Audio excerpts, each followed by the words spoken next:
One of the biggest hassle factors when it comes to preparing a holiday gathering is no doubt the cooking.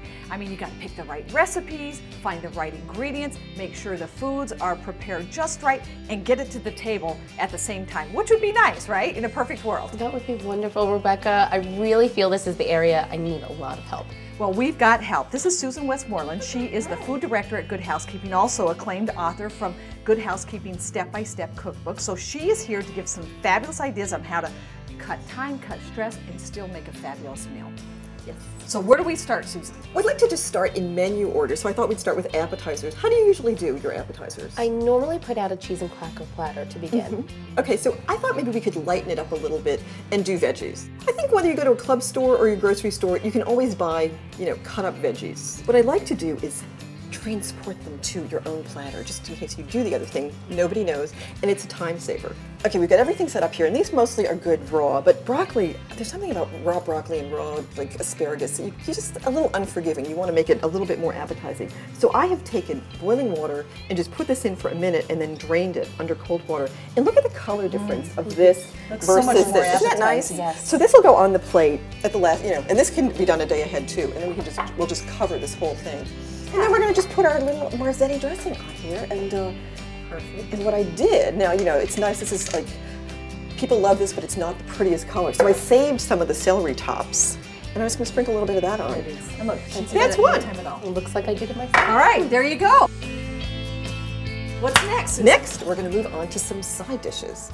I love sweet potatoes. So our little New England take is we cook down some maple syrup to get it a little bit thicker.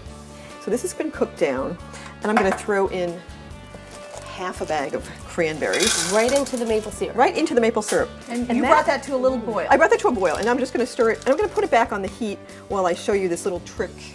Okay. So the sweet potatoes, you peel them while they're raw, and then you just boil them whole like this. Then you're just going to slice them into fairly thick, like 1/2 to 3/4 inch slices, and arrange them in a tray like that. They look awfully pretty. Yeah.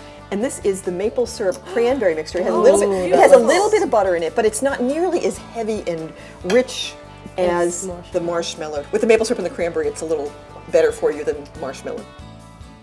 Excellent.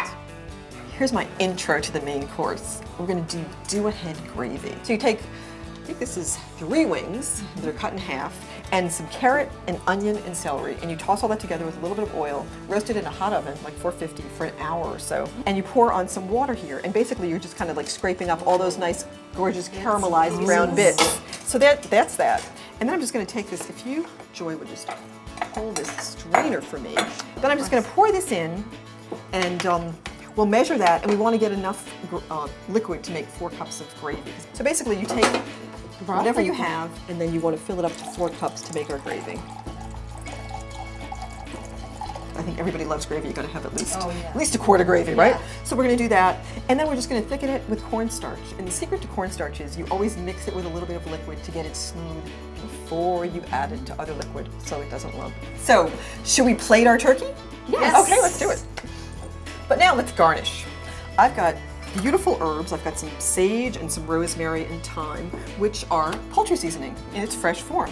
And I got some beautiful little champagne grapes here that we can use. You could also use colorful, different large grapes that are really pretty. Walnuts. Walnuts. Oh, gorgeous. Nuts, other herbs, lacy things. Just anything that's out of your refrigerator. Basically, you just want to make like a little, you want to make a wreath, and then with the herbs, and then we'll go in with the fruit. So and herbs first and then fruit. So it comes out. Herbs first, yes. So dessert, I love pie, and I think fall is just the perfect time of year to have pie, holiday pies.